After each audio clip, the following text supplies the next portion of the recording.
മാലിന്യമുക്ത നവകേരളം ജനകീയ ക്യാമ്പയിന്റെ ഭാഗമായി പട്ടാമ്പി നഗരസഭയുടെ നേതൃത്വത്തിൽ നടപ്പാക്കുന്ന പ്രവർത്തനങ്ങളുടെ ഭാഗമായി മനുഷ്യച്ചങ്ങല തീർത്തു. മേലെ പട്ടാമ്പി ഗാന്ധി പ്രതിമയ്ക്ക് സമീപത്താണ് മനുഷ്യച്ചങ്ങല തീർത്തത്. വിദ്യാർത്ഥികളും വിവിധ സംഘടനാ പ്രതിനിധികളും ജനപ്രതിനിധികളുമെല്ലാം മനുഷ്യച്ചങ്ങലയിൽ കണ്ണികളായി.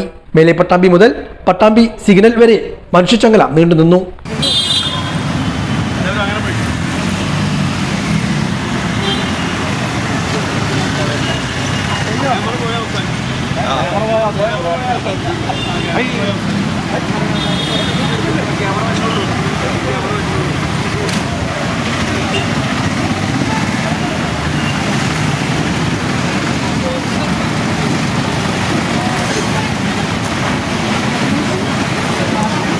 തുടർന്ന് പ്രതിജ്ഞയും എടുത്തു.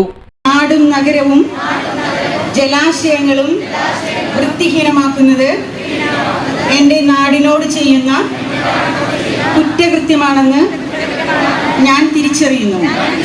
സംസ്കാരശൂന്യവും നിയമവിരുദ്ധവുമായ അത്തരം പ്രവൃത്തികളിൽ ഞാൻ ഒരിക്കലും ഏർപ്പെടുകയില്ല. അതിൻ്റെ പ്രത്യാഘാതങ്ങളെക്കുറിച്ച് എനിക്ക് തുടർന്ന് നടന്ന ചടങ്ങിൽ കവിയും എഴുത്തുകാരനുമായ റഫീഖ് അഹമ്മദ് മുഖ്യാതിഥിയായി. മാലിന്യം തള്ളാനുള്ള ഇടങ്ങളായല്ല, ഒരു നാടിന്റെയും സംസ്കാരത്തിന്റെയും രക്തധമനികളായാണ് നദികളെയും പുഴകളെയും എല്ലാം നാം കാണേണ്ടതെന്ന് റഫീഖ് അഹമ്മദ് സൂചിപ്പിച്ചു. പ്രാഥമികമായിട്ടുള്ള കാര്യം ഈ പുഴയെ സംരക്ഷിക്കുക എന്നുള്ളൊരു കാര്യമാണ്.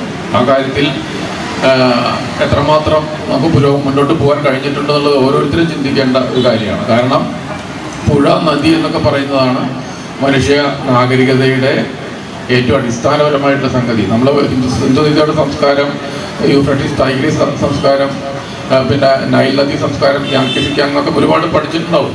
എല്ലാം മനുഷ്യ നാഗരികത, മാനവ നാഗരികത പിച്ചവെച്ച് വളർന്നു വന്നിട്ടുള്ളത് നദീതീരങ്ങളിൽ നിന്നാണ്. പക്ഷേ നദിയെ നമ്മൾ ഒരു മാലിന്യം കൊണ്ടാടാവുന്ന ഒരു വേസ്റ്റ് ബിന്നായിട്ടാണ് പൊതുവെ ആളുകൾ കാണുന്നത്. അതങ്ങനെയല്ല, ഒരു നാടിൻ്റെ, ഒരു സംസ്കാരത്തിൻ്റെ രക്തധമനിയാണ് എന്നുള്ള തിരിച്ചറിവ് നമുക്ക് ഉണ്ടാവേണ്ടതുണ്ട്. അതൊന്ന്. മറ്റൊന്ന്, കേരളം നമുക്ക് എല്ലാവർക്കും അറിയാവുന്നതുപോലെ പല കാര്യങ്ങളിലും മുന്നോട്ട് പോയിട്ടുള്ളൊരു സംസ്ഥാനമാണ്. മറ്റ് സംസ്ഥാനങ്ങളെ അപേക്ഷിച്ച് പല പല കാര്യങ്ങളിലും കേരളം വളരെയേറെ മുന്നിലാണ്.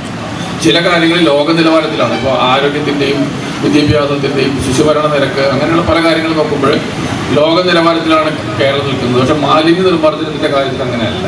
നഗരസഭാ chairperson O Lakshmikutty, vice chairman T P Shaji, മറ്റു കൗൺസിലർമാർ, ഉദ്യോഗസ്ഥർ, വിവിധ സംഘടനാ പ്രതിനിധികൾ തുടങ്ങിയവരും പങ്കെടുത്ത് സംസാരിച്ചു. വിദ്യാർത്ഥികളുടെ ഫ്ലാഷ് മോബുകളും ഉണ്ടായിരുന്നു.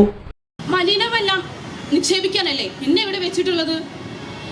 ഇങ്ങനെയാണ് കാര്യങ്ങളുടെ പോക്കെങ്കിൽ എന്നെ ഉപയോഗിച്ച് എല്ലാവരുടെയും കയ്യിലെ ഭാഗ്യരേഖ പോലും തേഞ്ഞുമാഞ്ഞു പോകും. അതാണ് അവസ്ഥ. ഈ നാട് എന്ന് നന്നാവാനാ?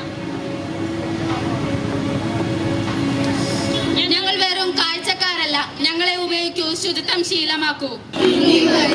ഒരു തലമുറയ്ക്ക് ഇവിടെ വാസം സാധ്യമോ?